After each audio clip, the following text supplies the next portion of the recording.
My name is Christopher York, and I'm an instructor of philosophy at Langara College. And I'm Zan Plesner. I'm a student at the University of British Columbia. And this is Synthesis and Sophistry.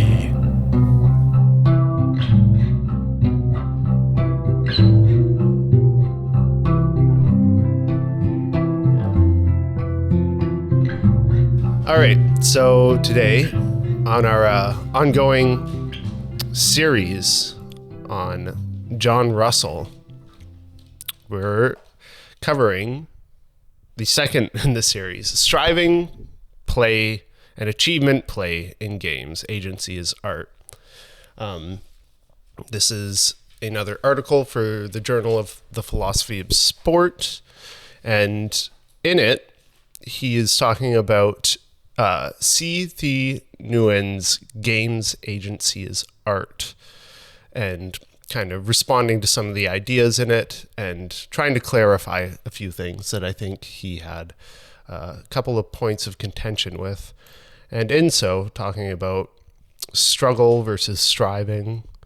What do you guys think of this article? Well, first, I guess I should introduce the context of the article. So this was an article that was submitted for a special issue of the Journal of the Philosophy of Sport that John Russell and I co-edited in response to Thi Nguyen's book, which was the hot new business at the time and the winner of the prestigious American Philosophy Association Book Prize, I think the year before, maybe 2 years before, I forget. So this was hitting the philosophy of sport and games like a meteor, and there was a sense that we had to sort of like organize as a subdiscipline of philosophy to respond to this publication. And we had even though there are critical points here, my sense was that the array of theorists that we brought together played especially nice for Nguyen, right?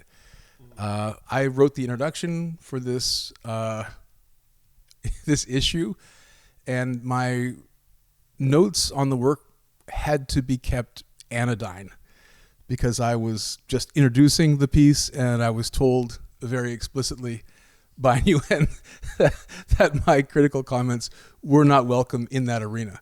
So my critical comments had to be shipped out and put into a book review for sports, ethics, and philosophy.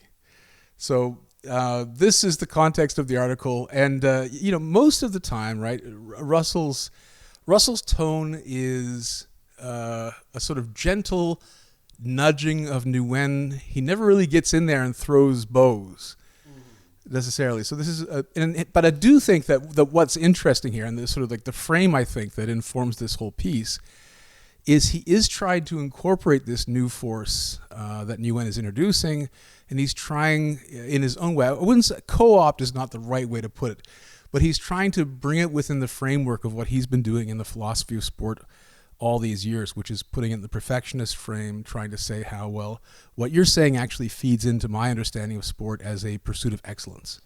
Yeah. And so I guess their main contention here is that Nguyen is concerned with the ends more than he is the act of gameplay and sport. Not necessarily. I mean, he's praising striving play over achievement play as he defines it, right? And you can look at this division between achievement play and striving play as the division between product and process, right? So we often think we have an intrinsic interest in some activity. We don't care what it creates, right? We're doing the thing because we like the thing. And if something happens to come out of it, so be it, but that's not the point. And whereas the achievement player is looking for the product of a win. And that's the sort of the indicator to them that they have done something worthwhile. And the sense is that Nguyen is saying, well, what we want to do is engage in striving play. That's the important stuff. Okay. Okay. Marcus, you have a word?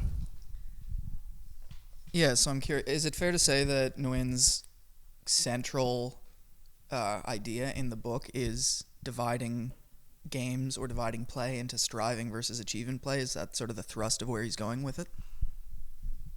Well, the name of the book is Games Agency as Art. And so what he's trying to do is to look at Bernard Suitz's definition of what gameplay is, right?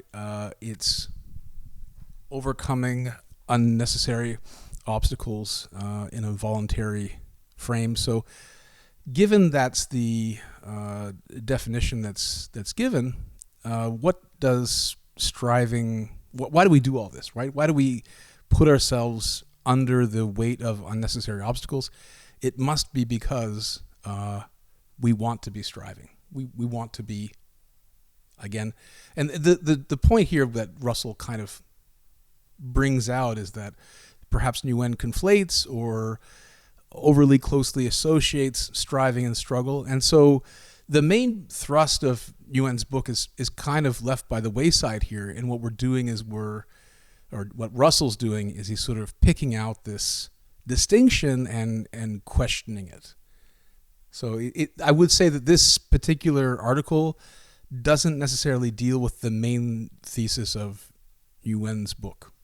Yeah, I mean, the meat and potatoes of the article is definitely that distinction between, not just between striving play and achievement play, but specifically between striving versus struggling, whether or not they're part and parcel, whether or not one is necessary or sufficient for the other.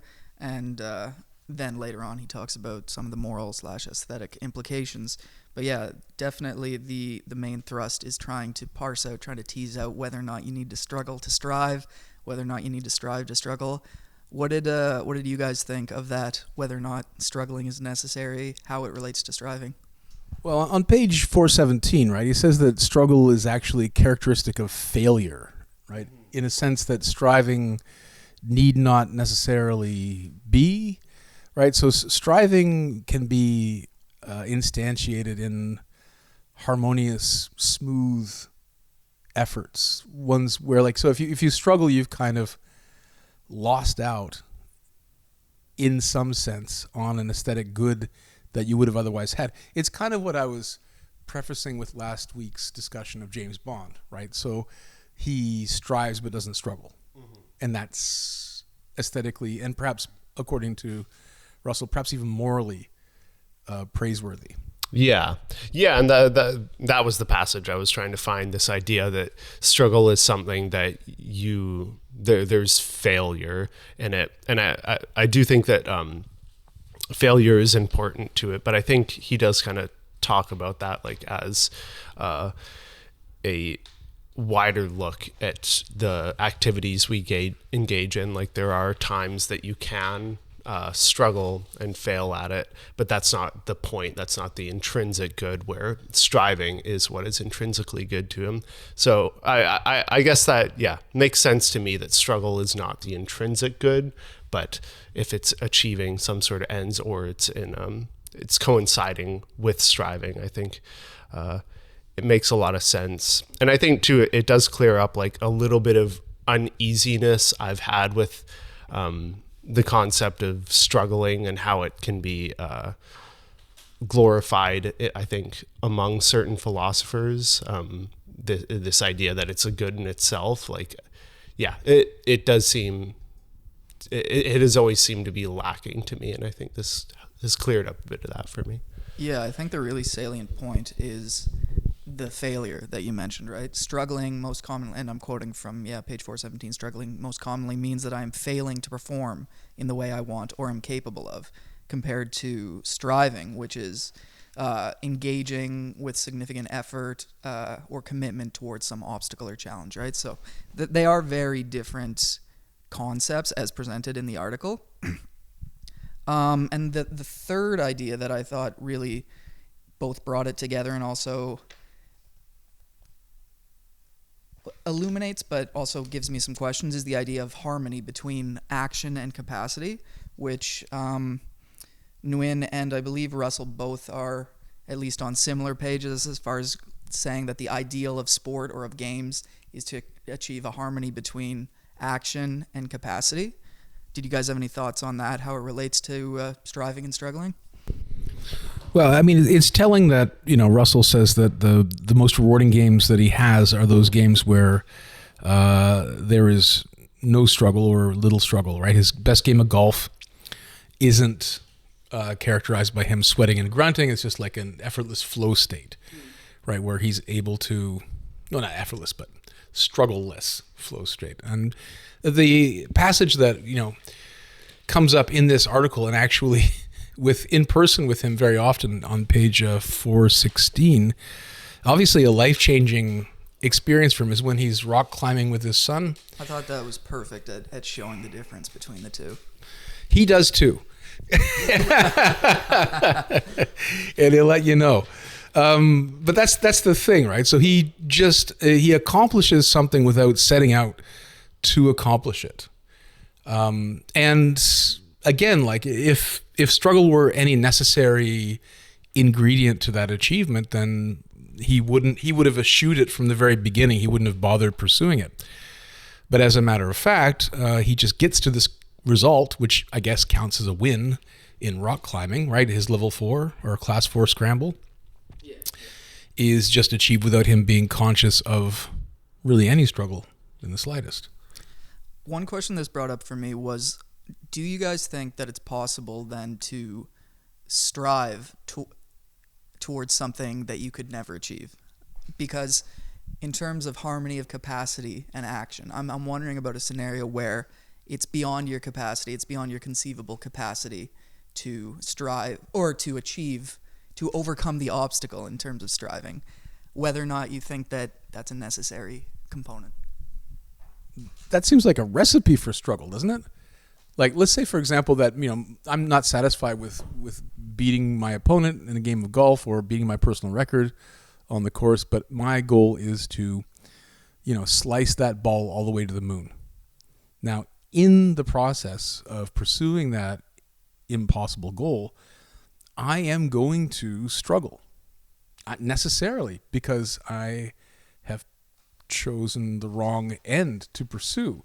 And maybe to bring this back into the virtues more generally, perhaps that's a failing of epistemic virtue. I've failed to demonstrate wisdom by choosing an end to pursue that's unachievable. And that's going to necessarily lead me into struggle and frustration and maybe other kinds of bad states of being that are both unaesthetic and perhaps lead me to some immoral actions as well. Maybe I'll curse, as out loud and offend other golfers as I'm trying to get my ball all the way to some distant crater on the surface of the moon. Yeah, I guess this does kind of bring up a point. Like, yeah, if you can never achieve the ends, is it just struggle? And I think striving for him, like, struggle can be a part of it, but it's not the end in itself, is the point he's trying to make here, at least that I'm tracking. So I think he would maybe see if we're just struggling, I guess striving would be a part of that, but there wouldn't be that intrinsic good. The intrinsic good would come from the striving rather than the struggle itself. So do you think that the golfer who's trying to chip it to the moon is striving in attempting to overcome such a impossible obstacle? Is that still striving, or is that purely struggling, or maybe some third category? Yeah, I would say he's still striving. Yeah. And no, like Chris said, probably lacking epistemic virtue. Yeah, certainly failing on that mark. So then the corollary, is it possible to strive for something that is absolutely within your capacity? That was the other question that I had as reading this. If there's something that that you can do and all that is required is just repeated application of effort, but again, and this would achieve that harmony of action and capacity, right? You're living up to 100% the best version of you, But at that point, is there still striving, do you think? Well, let me put it to you then. Do you think that you're capable of earning a doctorate in philosophy? I'd like to think so, yeah. So there you go. You've admitted that it's within your capacities, but it's not by any means guaranteed to be a happy outcome, right? So you know it's within your capacities. So I think it is reasonable to strive for things that are within our capacities but aren't. I think it's wrong to say that we can strive for something we know is easily within our capacities, right? So you picking up your next drink from your Irish cream ale, it doesn't really count as striving, I think, in the relevant sense. You haven't hit the sufficient threshold that Russell, has mentioned for being characteristic of striving. Yeah, I think this goes back to our Bond example, right? He needs that opponent or the baddie that is going to test his capacities in some sort of way. Like, I think you do have to hit that sweet spot where you do get into that state where you're being pushed enough, but not too much, in order, to really be striving in the way that I think Russell would like to see. I think I was thinking more of maybe a mechanical example, something, because, for instance, I'm not sure, but I think there might be something to the idea that an unknown capacity is important in striving, because I'm thinking of something potentially as mechanical as, can you count 10,000 beans out of a jar or something like that? Something that is absolutely doable, but something that requires repeated effort, but not something that requires... There's assuming you can count. It's not something that it's ever in doubt that you're going to be able to achieve just through repeated effort. So in cases like that, in purely mechanical cases that just require a quantity more than maybe a quality of effort or a quality of dedication, how do you guys feel about that as relates to striving? On page 421, Russell talks about striving as being characteristic of the pursuit of excellence, right? So in terms of counting beans, can we desire and try to be excellent bean counters? I think we can. I mean, ask any accountant. There is skill and effortful striving in keeping track of numbers and small particles of wealth and or beans. So given that, right, there are better and worse bean counters. There are people that just don't have the patience or what have you for counting beans, and there are those that do. And without making much of it, you could say that there's something that the careful bean counter has that the careless bean counter doesn't. Virtue in bean counting? The so-called virtue of striving that Russell's describing, perhaps? Yeah, I would agree with that. And not to belabor the point, I'm just curious whether or not, assuming that your better bean counter knows they're a better bean counter.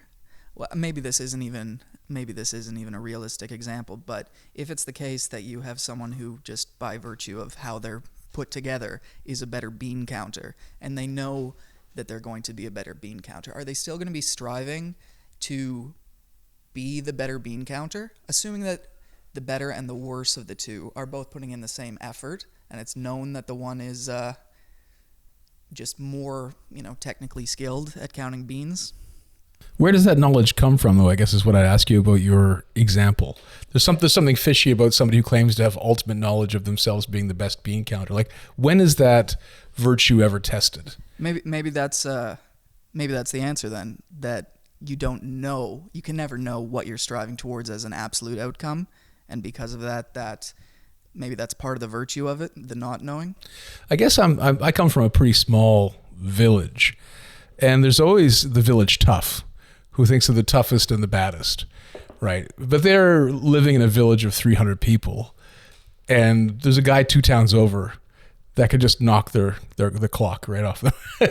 And so that's the thing. It's unless you're at the bean counting Olympics, the world, and even then, right, there might be someone who is better than you that just didn't enter the contest to begin with. I mean, there's always somebody tougher. There's always somebody prettier. Exactly. So I think that, that kind of knowledge, I'm the best at X, I'm the best there is at what I do, whatever that is.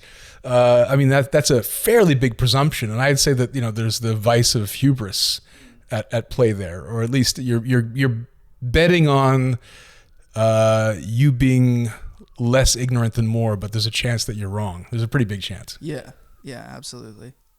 I would agree with all of that. Do you think that has any implications as far as that harmonic ideal between capacity and oh my god, I'm drawing a blank. Capacity and help me out here, guys. Struggle? Capacity and and the harmony between capacity And effort? and action. Action. There we go. The Okay, we're harmony back between on. Capacity and action. Yeah. Never try to complete Yeah. somebody else's Mad Lib. Yeah. The reason I ask is just because I imagine someone like, let's say a Kobe Bryant, right? Someone who was so absolutely dedicated to being the best in probably a very Russellian or Newinian way in striving play. He was striving to be the best performer on the court day in and day out.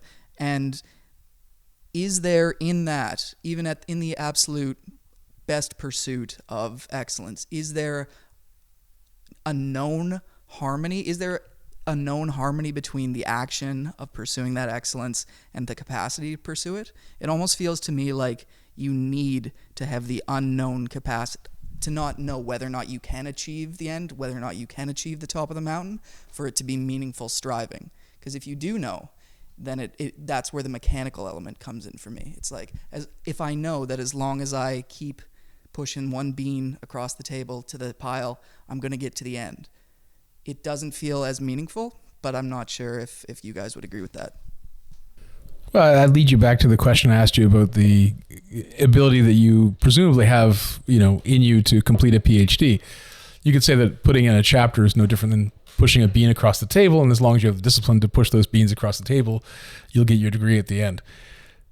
I don't think there's anything more mysterious than that at work here. And maybe, like Russell on the cliff face, just going from one handhold to the next, in the rocks, is the way that you pick your way from the bottom to the top of that cliff.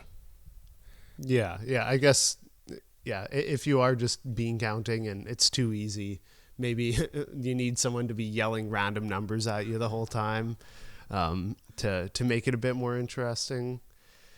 Yeah, I guess maybe one angle I was thinking about going at this from is he says at the bottom of which page? 418. I took on a challenge, talking about the rock climbing, for fun, eschewing struggle, even though it arose from the adversity of making a wrong choice about a route to a mountain peak. So I'm just wondering about maybe striving as a virtue rather than struggle when you're in a circumstance that you haven't chosen for fun, that kind of like comes about not through your own volition. Can you give us an example, something we can sink our teeth into? I guess rather than swimming laps at a pool, giving yourself a goal, you're on a sinking ship and you need to get to shore. So I think what you're trying to bring out, right, is like in one situation, it's a controlled environment. Only one capacity is being tested, right? Whereas the sinking ship, it's the capacity to swim, it's still being tested, but maybe something like grace under fire or bravery, courage, whatever, is also being tested. And so like we're getting to the idea of Sootsian utopian games here, right? The best games are those that test the most capacities most fully and therefore engage us the most deeply. So I don't, which is the better test, doing laps or successfully making the shore from a sinking ship, even if those distances are exactly the same, right? Yeah. And even if the conditions at sea are fairly calm, there is something a little bit different psychologically seeing all those laps of the pool extended into space in front of you in the far distance. So like there's a psychological test that's going on there, I think. Yeah. And I think you'll see that when you start your PhD. You can't see the other shore, but you got to swim. Yeah, nevertheless, faith that it's there, month after month. But I mean, these are situations where you're just seemingly competing against yourself or the environment. I want to get to this passage on page 422, right, where we're talking about being the best bean counter or whatever. And Russell draws our attention to Kant, who thought that thinking about yourself and measuring your perfection against others specifically is morally dangerous. And I'll read from Russell here. Most particularly because it measures one's own worth against others rather than against a standard of perfection. Such motives and comparisons lead to actions and emotions like jealousy, envy, and spite that fail to recognize my own and others' intrinsic worth and the importance of perfection in its moral and non-moral aspects as the proper ideal way of measuring worth. So right here, the idea is that if we get too let's say, wrapped up in being the best bean counter, being the best bean counter is more important to us than being the best at bean counting, which is a different focus, right? Yeah, it's about dominating or beating the other player right. over the mere joy of bean counting, which we've all, I'm sure, at this point in our lives enjoyed, right? Oh, yeah. Daily. Yeah. It passes the time. When I read that passage, one thing I thought was, as it continues talking about, the ritualized partisan conflict that arises out of playing sport, my first instinct was a big reason, at least why children are enrolled in sports by their parents, is that sport is instructive in overcoming those instincts or learning how to deal with those instincts within, the context of competition, and then within the wider context of, your social circle. And can you be friends with the person that just, scored on you and got it in the 5-hole or whatever, right? Mm-hmm. Yeah. And I guess to this point, like, I do think that games and sports, they're always going to be like situated within relative means, like the people around you. There's always going to be a bigger fish. So I'm not sure if I really feel the weight behind this sort of problem here. It seems like we're always going to be striving relative to even just like the records on the Olympics or something. There's always going to be, So comparisons are inevitable. Yeah, and I think a good thing, like Marcus said, right? Like you're always going to be situated within a certain group, and that teaches you values within that group, I guess. I think that, comparisons are inevitable. I think we can't help but make them. It's quite natural to make them. Maybe we wouldn't have much of a critical mind at all if we never made any comparisons, but having an invidious comparison between yourself and others become the overwhelming focus of your sporting endeavor or your gameplay would be deforming, and I think that's what he's drawing attention to. I see. Okay, so right, so imagine two parents, right? Yeah. One of which, they watch the hockey game and they go, "Oh, you did a good job today, sport. You lost, but you got out there, you got the puck a few times, you passed it to your teammates. Great work." Mm-hmm. Versus like the hockey mom or dad who says, "Kill him, Kevin." Yeah. Go and cut their throats. Yeah. That's different. Yeah. That's just different. Yeah. So maybe same activity, different focus, and one is morally pernicious and one is not. Yeah. Okay. I see the point now. Yeah, I think that helps clear it up for me too. The idea of, it's almost the same dichotomy as your striving player versus your achievement player. If you're aiming at an excellence in process or an excellence in means rather than in ends, then you're almost always playing against yourself, essentially. You're playing to be better than you were the day before and worse than you're going to be tomorrow, right? But if you're only looking at the scoreboard and wondering whether or not you've rung enough points up, then even the section right before that, the other Kantian concern is whether or not consent is given to participate in games to play the game as a means of achieving your excellence or developing your excellence versus if your motive to play the game and consent in playing against a partner is to humiliate like a lesser opponent, right? We talked last week about Team Canada versus your 7-year-old, pee-wee hockey team. It doesn't seem to be an effort in good faith in engaging with the sport as an obstacle to overcome for human excellence, for agency, for, every other adjective that you can attach to it. So yeah, I think that does clarify the idea for me. So thanks. Okay, well, to defend my point from last week, right? I mean, Team Canada doesn't get into the game of hockey to dominate toddlers. But if they came to play hockey, which they've been trained to do, and they enjoy doing, and because of some, horrid mismanagement or, by the event organizers. The schedule is really screwed up this time. Yeah. I don't know how they got into the Stanley Cup anyway. But anyway, the toddler team's there. And so my point was more like, well, it's not like it justifies humiliating the team of infants, but it justifies still trying to do the best you can in this weird situation to do what you came to do and contracted to do. I guess here though, like that maybe we could bring in the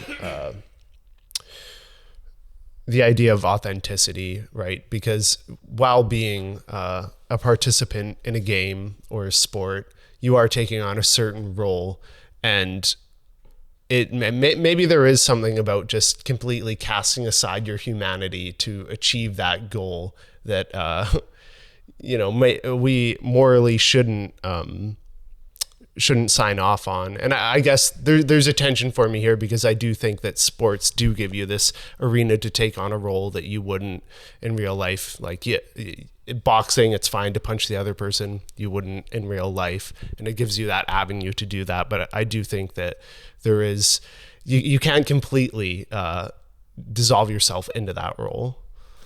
Yeah, it is weird to say I'm treating you as ending yourself as you mash somebody's face with your fist. It is a weird kind of disposition to hold. But what was your point earlier? Just wind me back a little bit. I kind of got carried away there with the boxing and Kant. You take on a role as right. a participant, but that role doesn't completely define who you are. And if you do, maybe that's bad faith. Right. Yeah. So that goes into the whole existentialism bit, right? So there is a tension, I think it's brought out by our pre-podcast discussion about whether or not you want a dentist with a flamboyant personality, right? So the dentist, has a role, that they play. I'm a sanitized professional with my hands in your mouth. And, right, that's, as long as they're doing their job competently, everything works. And that's all that you want from them. You don't want much in the way of eccentric behavior or demonstrations of personality. You don't care if you have an authentic dentist. They could hate your guts as long as they clean your teeth and gums, right, and make sure that you're cavity free.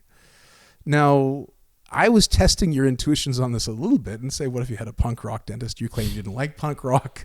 No. In the dentist office. Right. But so that's the thing, right? I mean, to bring this analogy back to the hockey rink, I think what you're saying is that we have this duty to be sanitized, sports persons who never glory in the defeat of an opponent. But I do think there are moments where that's authentically what's going through your mind. That's what you're feeling. Yeah. And, expressing that would be being true to yourself. But maybe there's just like this decorum that we have to hold on to in these situations. We can't be too gleeful as we, get into, really dominating the court. I don't think that was quite my point. I think, okay. Well, what I meant to say was that there's a level to it, or there's maybe some nuance there where, yeah, maybe trash talking or celebrating hard that is great, authentic behavior. But I guess there's just a tension in taking on these very particular types of roles and fully committing to them and running over the Pee-wee team with your hockey skates. That's probably inauthentic at some level. Well, let's take a more banal example that we're all familiar with. American football. When the, usually a quarterback, I suppose, or the running back, or whoever gets the ball and puts it into the end zone and they score their touchdown. And if you've watched enough games of American football, they'll do a little dance, a little butt waggle, perhaps. They'll stick their tongue out. They'll make some sort of gesture that's semi-obscene to the camera to celebrate their achievement. And it usually feels like it's a little tiny bit at the expense of the defending team, right? And so there's like, if there's ever an opportunity for you to express yourself in that sort of gleeful way, it would be in the end zone of an American football arena. Yeah. Now, but you're saying like you think that's okay? I think good. that's great. Yeah. That's good. Yeah. Okay. So I mean, I think some people would probably argue that it cheapens the game, and like perhaps a solemn nod after making a touchdown would be more of a more gracious celebration. And maybe, American football could tuck it in a bit, in terms of the expressions of personality. That's one perspective for sure. I think that your perspective is probably the more common, that's completely okay for the football player to stick their tongue out to the camera after getting a touchdown, but it's not okay for your dentist to do the same thing after capping your tooth. Yeah. Stick their tongue out, and yeah! I we think prevented that decay. I think without the trash talking, maybe that's a different type of football that people want to see. I guess it's just what you're used different to? Contexts, different ways of behaving. Well, that's the question. Is this a moral difference, or is it just a difference in what we're used to? Right? We come to expect certain behaviors in certain kind of contexts, and therefore we just kind of don't give it a second thought. Yeah, I mean, what I've been thinking of throughout this is the killer mentality, the killer instinct, or as the article says, the wanting to kick some butt. That undeniably motivates some players to strive harder, to be better. And if that striving, if that aim at excellence is fueled by that chip on the shoulder, I see that tension between excellence as a moral virtue and the means to that excellence being trying to, kill the person on the other side, to, destroy them mentally, physically, and really win, at all costs, as a mentality, as a motivation. Yeah, I guess like my main point is just like there is a line, and I think like that is always going to be dependent on the customs around the activity that you're taking part in. Yeah, absolutely. And maybe within that Aristotelian framework, that's where we need most that wisdom and maybe a little bit of prudence, maybe a little bit of courage, The whole gumbo, as it were.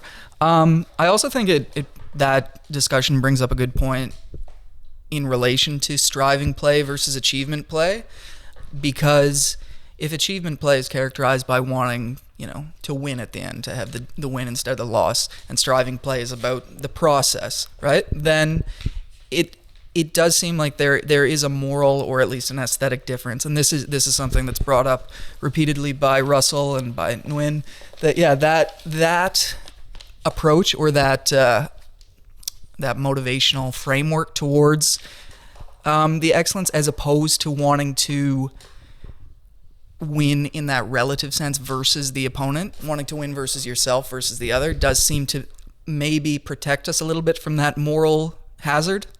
I'm not sure. What do you guys think of that? Yeah, I think that makes sense, and it kind of lines up with our intuitions about good sportsmanship. I think even just like the example how back in the day they would like PE teachers would grade kids on their performance, and generally only a few in the class would feel really good about it, where now they've moved more towards that sort of, did you participate? Did you put in the effort? And I think that seems to be a much more equitable way of doing things. I mean, I think that Russell tries to sort of bring the two sides together near the conclusion on 423, right? He sort of tries to bring achievement play and striving play into harmony by recognizing that the win is a measure of excellence, right? And so the strivers might value winning merely because it indicates to them how well they did, right? No, certainly. Did I achieve the excellence? Well, one way to know is whether or not you won. Is that the measure? And then that leads to further questions of how well does your game or your sport measure relative excellence? You know, a game like baseball, there's a reason why there are 162 games in a season, because there's a lot of noise. There's a lot of statistical noise in figuring out whether or not Team A is better than Team B. In a sport like swimming, it's a lot more even. It's a lot more easy to say Michael Phelps was a better swimmer than anyone else in the field because they're both in the same pool at the same time doing the same thing.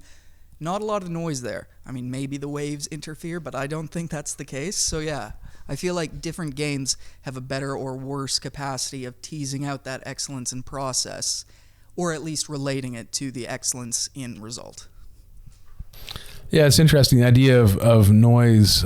Sometimes noise is a sort of ludic good, right? So if the contest is too easily decided, you kind of want to add some noise, and if the contest is not so easily decided, you want to reduce the noise. It's a bit like a knob that game designers can turn to make the contest more or less interesting, not only for the players but for the spectators as well.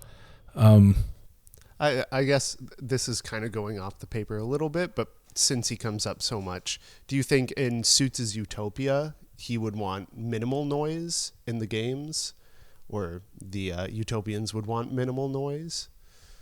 Does luck count as noise? I would think so, but then I think he wants noise. Because I think that something that is just entirely down to skill, let's say, for example, you have perfect chess player A versus perfect chess player B. Nothing is left to chance except who gets to choose, white over black, right? Goes first, in other words, in chess. That's going to be, to two chess grandmasters, fairly boring, right? And that's the reason that Bobby Fischer creates his variation on chess, right? Fischer chess is where you mix up the back row of pieces to make the game new each time, so you steer away from the formulas. Like, I think chess is solved now to, I think it's 50 moves in, so by most humans, and further in by machines. So given that, right, there's a lot of bookkeeping that every good or excellent chess player has to do before you get to really play. Where you're in a truly unpredictable state where you have to actually think on your feet and engage in those goods. So I think that, the Suits and Utopian game would have some noise introduced by luck and a lot that's influenced by skill as well. I don't think luck would be completely eliminated, but neither would it be complete luck. I said last week, there's no bingo in Utopia. Yeah. And I mean, unless you changed bingo so that the numbers are read off super rapido, and it's a real listening and coordination skill to get your dabber on the paper, until it really does become a sport where you have the auction, you're beat 20, going through the numbers really quickly, and those arms are just hammering the dauber down on the mat. So I mean, you could make bingo into a sport if you really, really tried, but it's still, for most of us, at the pace it's normally played, it's nearly all luck. Right, and when that's undesirable for a utopian that's needing challenging games to exist and engaging games to exist to stop them from offing themselves in an otherwise super abundant world that's bereft of meaningful activity. Yeah. No, that makes sense to me. Just because noise got brought up, I thought, yeah, well, that was something that came up for me. But yeah, I agree. That sounds there's an optimal level, I guess. All right. Well, sounds like we've come to the sort of organic end of our consideration of striving play and achievement play in games, agency as art. It's Russell on UN. Any final thoughts on the piece that you wanted to bring up? Yeah, for me, I mean, again, enjoyable read. He's a good writer. I do think that maybe if I was a bit more familiar with Nguyen, that would have helped me out in the article. But again, I think he cleared up the line between struggle a bit for me, which I appreciate. And I think bringing in the Kantian stuff at the end was juicy. But yeah, it was enjoyable. I mean, this is sort of your thing. Do you have you know what's coming? Yeah. I would give this one a B plus. It felt a little bit more sparse than the last one, but again, I think that's just because he's responding, trying to clear a few things up. It's he's biting off less than he did last time, but I think that's just the nature of the article. But yeah, again, enjoyable read. It didn't make me sigh. Marcus, I'm going to go last on this one. Okay, I gotta say, for me, this one was an easy A. I really enjoyed this article. I thought it did a fantastic job. I mean, it doesn't, you're right, Zan, it doesn't bite off very much, but that tiny little morsel felt like, Michelin quality. Yeah, no, I thought this was a really, really focused article that just breaks down the difference between struggle and striving, how harmony and how moral hazards sneak their way into how you approach a game or a sport, and I thought it did it really, really well, really competently. Yeah, I think I'm realizing now that what I like in philosophy papers is not rigor, but just taking huge swings and going for the fences. But there's no fault on the paper here. And I think it's important, right? So one of the realizations or bits of self-knowledge that we can come to in doing a series like this is sort of owning up to our own biases, and even if we're unwilling to relent, or relinquish them, we can still become more aware of what motivates us as philosophers. And I think that it's fine to say, look, I'm looking for just really original work, and it can be horribly wrong, and I'll still appreciate it, on its own merits. As long as it takes those big, bold swings. I tend to agree. I like things that are bold. This is, as Marcus said, it's careful, but it's not. It never overreaches, right? It never tries to bite off more than it can chew. Maybe for that reason. I mean, it is a commentary piece. It's a bit light.